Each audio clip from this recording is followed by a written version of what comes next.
Nagtawag ang dating Pangulong Duterte, pinatawag ng Quadcom. At ang ginamit na pamamaraan ay yung isinasaad sa saligang batas, inquiry in aid of legislation. Natupad po ba yung inquiry in aid of legislation?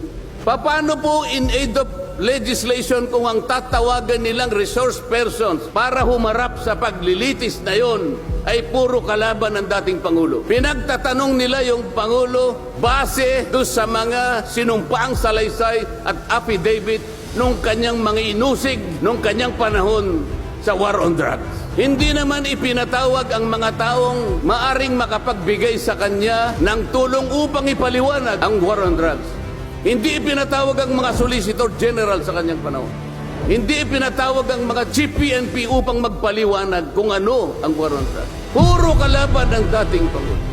Yung mga abogadong kasama niya para magtanggol sa kanya hindi pwedeng magsalita. Sapagkat ang tuntunin sa mga komite, ikaw ay papayagan lamang para payuhan mo ang kliyente mo sa kanyang karapatan. Ngunit paano mangyayari na ang kliyente nila ay papayuhan sa kanyang karapatan kung bubulungan lang siya ay makikita siya ng isang chairman doon? Attorney, huwag mong bubulungan yan.